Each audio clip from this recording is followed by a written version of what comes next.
Hello friends, स्वागत है आपका मेरे यूट्यूब चैनल दीप क्लासेस में, जिसमें हमारा आज का टॉपिक है प्रसाद द्वारा रचित कविता अशोक की चिंता के महत्वपूर्ण अंशों की सप्रसंग व्याख्या। हमारा आज का टॉपिक स्टार्ट करने से पहले अगर आप हमारे चैनल पर नए हैं या आपने अभी तक हमारे चैनल को सब्सक्राइब नहीं किया है तो इसे सब्सक्राइब कर लें, जिससे हमारे आने वाले वीडियो के सभी नोटिफिकेशंस आप तक पहुंच सके। हमारा आज का टॉपिक स्टार्ट करने से पहले मैं आपको ये बता दूं कि हम इस वीडियो को 2 पार्ट्स में कवर करेंगे।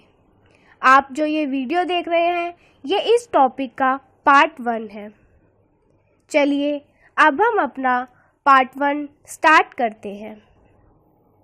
इस कविता का पहला महत्वपूर्ण अंश है, जलता है यह जीवन पतंग, जीवन कितना अति लघु क्षण, ये शलभ पुंज से कण कण, तृष्णा वह अनल शिखा बन, दिखलाती रक्तिम यौवन, जलने की क्यों ना उठे उमंग।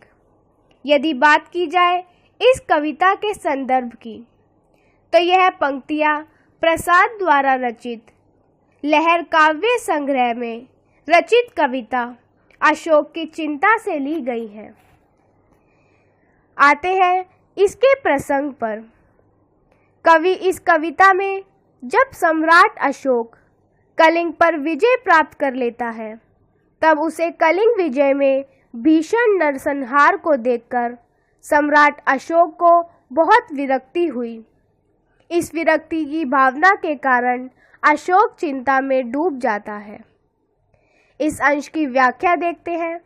प्रसाद जी ने इन पंक्तियों के माध्यम से सम्राट अशोक की व्यथा का वर्णन करते हुए कहा है कि वह सोचता है कि यह जीवन पतंगे के समान जलता है।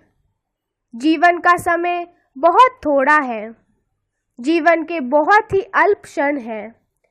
ये क्षण पतंगों के कण कण के समान है।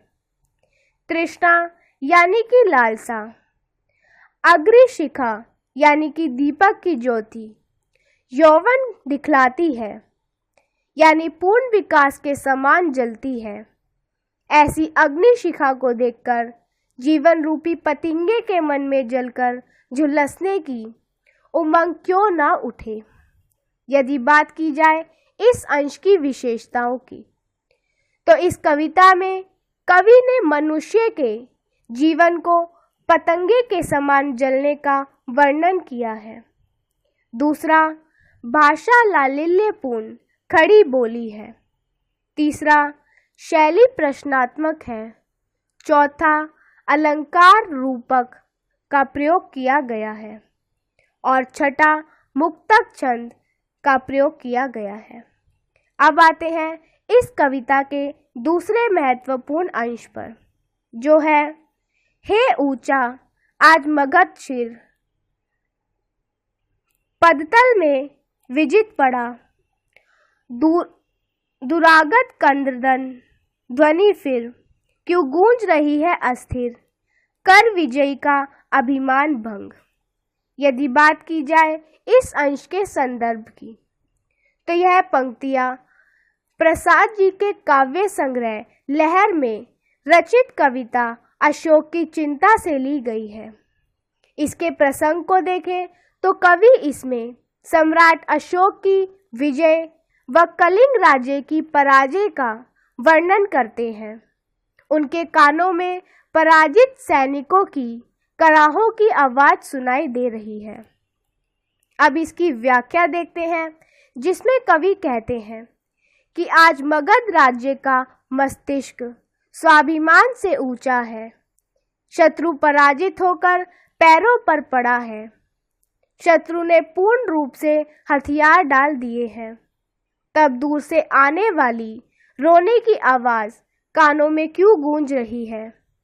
यह आवाज अस्थिर है और कांप रही है। इस आवाज को सुनकर अशोक का विजय का अभियान भंग हो रहा है। यदि बात की जाए इस अंश की विशेषताओं की तो इसकी पहली विशेषता है अशोक के कानों में हारे हुए दल के सैनिकों के परिवारों की शोक ध्वनि आ रही है। यह ध्वनि इतनी हृदय विदारक है कि उसे सुनकर अशोक का हृदय कहता है कि हे अशोक, तेरा अभिमान व्यर्थ है। तूने युद्ध क्षेत्र में तो शत्रुओं पर विजय प्राप्त कर ली, किंतु यह यथार्थ विजय नहीं है। इसकी दूसरी विशेषता है प्रश्नात्मक शैली का प्रयोग किया गया है। तीसरा, इसमें रूपक अलंकार, करुण रस और मुक्तक छंद भी देखने को मिलता है। इस कविता का तीसरा महत्वपूर्ण अंश है, इन प्यासी तलवारों से, इन पैनी धारों से, निर्दयता की मारों से, उन हिंसक हुंकारों से नतमस्तक आज हुआ कलिंग। यदि इस पंक्तियों के संदर्भ को देखें तो यह पंक्तियां अशोक की चिंता कविता से ली गई है, जो प्रसाद जी के काव्य संग्रह लहर में उद्धृत है।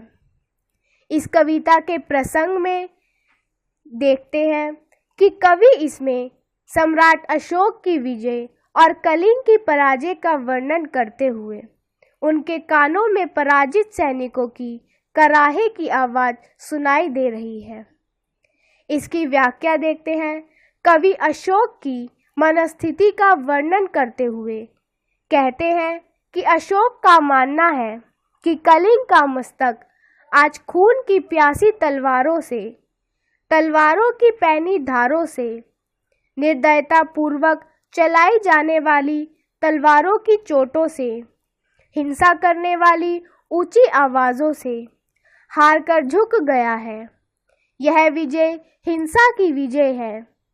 अशोक ने कलिंग पर विजय तो हासिल कर ली, किंतु कलिंग की प्रजा के हृदय को नहीं जीत सका। यदि बात की जाए इसकी विशेषताओं की, तो इसमें लालिल्यपूर्ण हिंदी खड़ी बोली का प्रयोग किया गया है। संपूर्ण पद में पद मैत्री है। इसमें मुक्तक छंद का प्रयोग है। अब आते हैं इस कविता के चौथे महत्वपूर्ण अंश पर, जो है यह सुख कैसा शासन का, शासन रे मानव मन का, गिरी भार बना सा तिनका, यह घटा टोप 2 दिन का, फिर रवि राशि किरणों का प्रसंग। यदि बात की जाए इस अंश के संदर्भ की, तो यह पंक्तियां जयशंकर प्रसाद द्वारा रचित लहर काव्य संग्रह के कविता अशोक की चिंता से लिया गया है। यदि बात की जाए इस अंश के प्रसंग की, तो इसमें कवि सम्राट अशोक की विजय व कलिंग राज्य की पराजय का वर्णन करते हैं। फिर यह युद्ध जैसी विभीषिका मानवता के लिए बहुत ही घातक है। इसकी व्याख्या देखें तो अशोक की मनोस्थिति का वर्णन करते हुए कवि कहते हैं कि अशोक सोचता है कि शासन का यह सुख कैसा, इस शासन में सच्चा सुख नहीं है। इसमें तो मानव मन पर शासन करना पड़ रहा है। मानव का मन स्वतंत्र होना चाहिए, उस पर शासन न्याय संगत नहीं। यह भाव बहुत ही साधारण है, फिर भी यह उतना ही भारी और दुखदाई है जितना कि तिनका पर्वत के समान भारी लगे। घटा के कारण छाया हुआ अंधकार केवल 2 दिन का है। पुनः सूर्य और चंद्रमा का प्रसंग आरंभ हो जाएगा। माया मोह के कारण छा जाने वाला अंधेरा केवल 2 दिन का ही है, फिर तो वास्तविक प्रकाश का उदय होगा। मेरे मन में ज्ञान का प्रकाश फैलेगा। यदि बात की जाए इस अंश की विशेषताओं की, तो इसमें कवि ने अशोक की मनोस्थिति का वर्णन किया है। दूसरा, इस कविता में कवि ने मनुष्य की तुच्छ महत्वाकांक्षा का चित्रण किया है। तीसरा, संपूर्ण पद पद मैत्री है। अब आते हैं इस कविता के 5वें महत्वपूर्ण अंश पर, जो है यह महादंभ का दानव, पीकर अनंग का आसव, कर चुका महाभीषण रव, सुख दे प्राणी को मानव, तज विजय पराजय का कुंडग। यदि बात की जाए इस अंश के संदर्भ की, तो इन पंक्तियों को कविता अशोक की चिंता से लिया गया है, जो प्रसाद जी के काव्य संग्रह लहर में अवतरित है। यदि बात की जाए इस अंश के प्रसंग की, तो इसमें कवि सम्राट अशोक की विजय व कलिंग राज्य की पराजय का वर्णन करते हैं। उनके कानों में पराजित सैनिकों की कराहों की आवाज सुनाई दे रही है।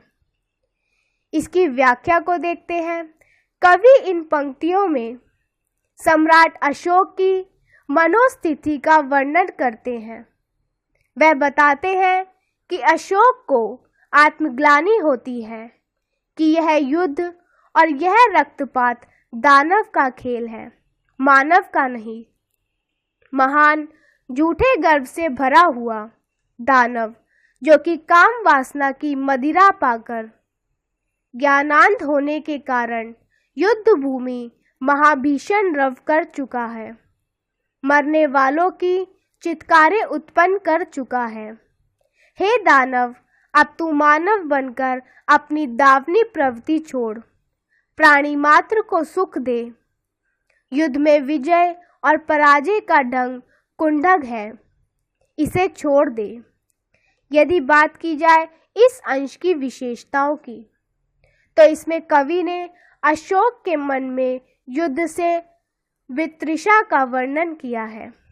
दूसरा, मनुष्य को युद्ध जैसे कार्यों से दूर रहने का वर्णन किया है।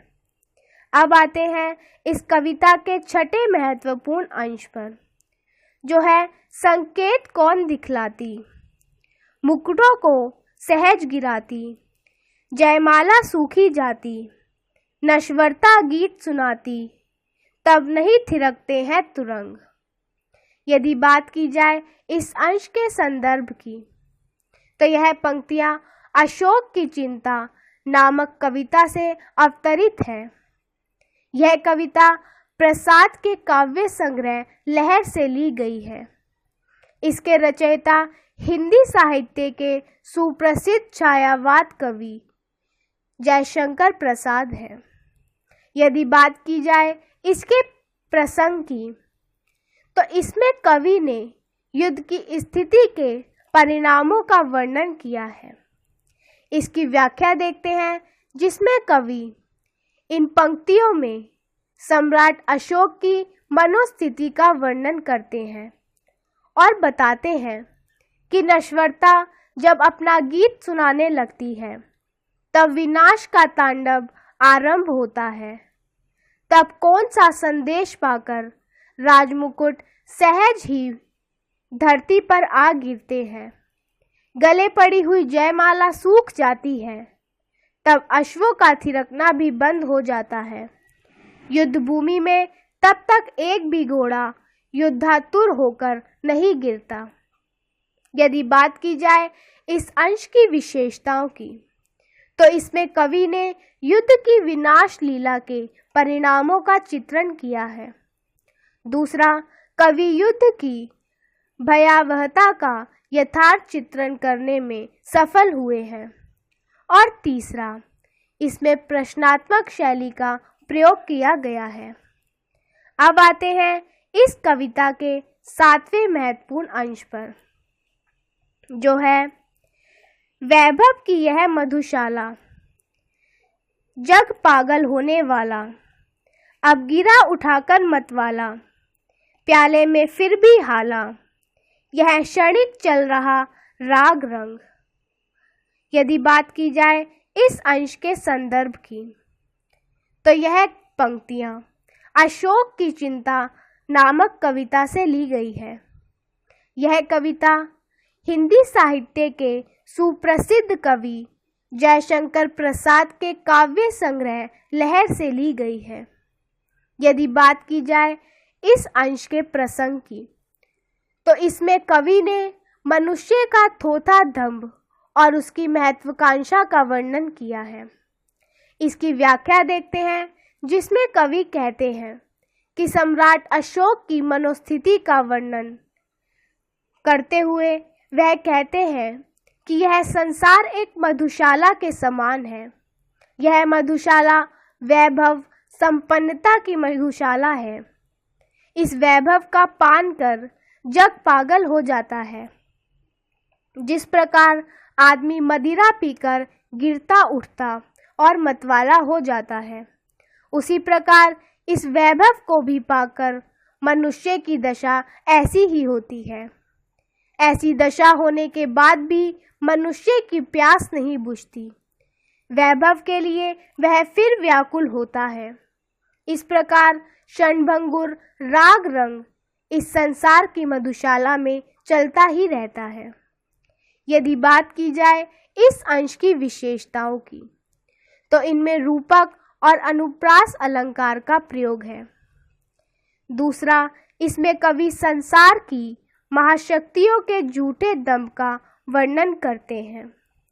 और तीसरा, मनुष्य अपने काल्पनिक सुखों के लिए मानवता का गला घोटने में भी हिचकिचाता नहीं है, यह बताया गया है। यदि बात की जाए इस कविता के 8वें अंश की, यह है काली काली अलकों में, आलस मद नत पलकों में, मणि मुक्ता की झलकों में, सुख की प्लासी ललकों में, देखा क्षणभंगुर है तरंग।